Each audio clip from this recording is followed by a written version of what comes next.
Hello everybody and welcome back to Star Citizen Central. In this episode we are going to talk about some advanced flight controls. So what we've done is we've loaded the F-7C Hornet back up into free flight, which you can learn how to do in episodes 1 through 4. And this time we're really just going to kind of focus on some of the HUD elements that aren't really required for basic flight, but definitely help you have a little bit better control over your ship, or at least an understanding of what your ship is capable of doing. So to kind of get started here, I'm going to reduce our speed down to 0, and we're actually going to take a look at the key bindings. So with these videos, the goal is to stay at defaults, but some of these things we're going to play around with today in some cases aren't keybound at all, but they are options that your ship is capable of. So what we're going to do, if you've never done this before, here, let me back up just in case. You're going to click on Options. You're going to go to Key Bindings. You're going to actually go to Advanced Control Customization. And we're going to go to Flight Movement. Now from here, you're going to scroll down and we're going to look for a couple of different ones. G-Force Safety Toggle. Command Level Stability, which is shortened to ComSTAB on the HUD.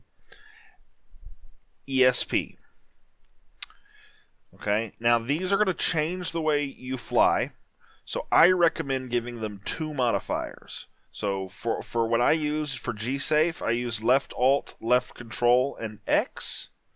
For command level stability, I use left alt, left control, C. And for ESP toggle, left alt, left control, Z. The other thing we're going to talk about in this video is decoupled mode, which is by default set to C. This is actually something that you will potentially use pretty regularly, so I recommend keeping that at the default. Okay, so now that you have those set, let's go back into here.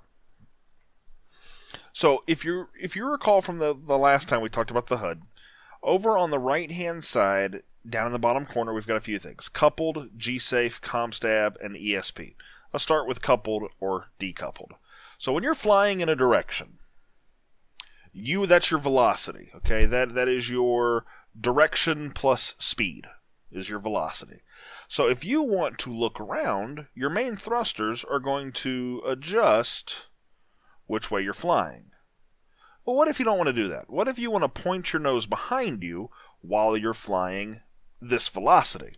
So we're going to lock in our velocity of 185 meters per second. We're going to hit C to put us into decoupled mode. And now I can turn the ship and look behind me, or more importantly, fire behind me. But if you look at my surroundings, I'm still flying the direction we were flying before. And if I turn my thrusters back on by hitting C, you'll notice that now, see what it did there? So my thrusters engaged, and I was able to go back down the direction that I was facing. And some racers will use this for better maneuverability in racing. You might use it to find your target, see exactly where your target is, turn back on, and then engage.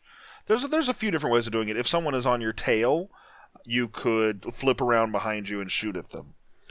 Just a handful of the possibilities that you have with coupled mode. So once again, that's coupled and decoupled, and you toggle that by default with C. Now, Gsafe is a little bit different. Gsafe is going to limit high velocity turns. It is going to make you more nimble when you turn it off. Let me rephrase. So by turning it off, you will become more nimble. You will make tighter turns. Much tighter turns. The trade-off in this, where's the but, is that you could potentially black out. So I'm going to make the tightest turn I can, and you can see we're losing consciousness, and there we go. We've blacked out. So it makes it so that you can maneuver much more intensely. It will enable you to make the tightest turns possible, but because this is a game that realizes very many elements of real physics, what you are effectively doing is stopping blood from going to the brain, which is going to cause you to pass out, and that could happen in a very inopportune moment. So you obviously want to avoid that from happening. Now, The next one we want to look at is ComSTAB. ComSTAB is going to, when it's enabled, and I typically leave it enabled, but ComSTAB is going to reduce drift in a turn. So what you'll notice is we've got our speed, our velocity, locked in at 100%, which puts us at 185 meters per second squared. Or not per second squared, excuse me, 185 meters per second. So when we turn, you'll notice that even though we're locked in, oh, that's a building. Let's avoid that. You'll notice that when we turn, our speed lowers, even though we've locked in a velocity. Well, that's the ComSTAB doing its job, and what it's doing is it's keeping us from drifting. It's keeping us from making these really wide turns and allowing us to make much tighter turns. Hence why I didn't kill myself when I got real close to that wing just then. Now, if you turn it off, which for me, once again, left control, left alt, and C, your speed will stay locked in when you make these turns. I mean, it'll decrease a little bit, but it's mostly going to stay, where it is supposed to be. So you see we're saying at 185. So what's nice about this is it is going to make it harder for your enemies to track you. It's going to make it harder because you're keeping your velocity up while you're changing direction. So it's going to make you harder to hit. The trade-off there is your turns are going to swing a lot wider potentially, so you may find yourself running into asteroids. You may find yourself not being as precise as you normally would be, because you can counter that by doing a little counter thrust as you fly. So for example, I'm turning left here using my yaw, but I'm also using my left thruster by holding down A, and that'll help keep my turn a little tight. So if you're flying manually and you have a bit of a sense of what is happening in 3D space, then you can kind of control that a little bit better. And that. So the other thing I want to point out is ESP. So ESP effectively, you'll hear a lot of people in the community when the question comes up, what is ESP? What is ESP? A lot of people are going to say, well, it's an auto aim.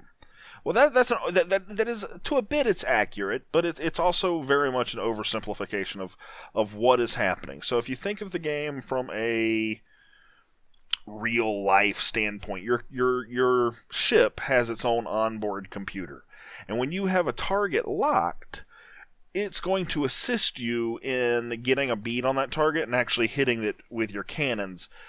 When you get closer to your target while you're locked onto it, that becomes a little bit more difficult. It's like if you zoomed in on a camera and tried to track something that was moving. A very small movement with your hand is going to be magnified. And that's kind of the same thing. You've got two spaceships that are close together, so small movements are now magnified, and it makes it so that it's really easy to overshoot your target and miss when you're firing. So what ESP does when it's turned on is when you are locked on a target and you are close to that target, it is going to reduce your speed, and it's going to make it so that it's a little bit easier to get a bead on them when you're shooting. The problem with this is, on the other side, and that's a good thing, hitting your target is a good thing most of the time. The problem comes in, and the reason why you have the ability to turn it off or turn it on is because you're essentially giving up control of your ship. You are no longer piloting it.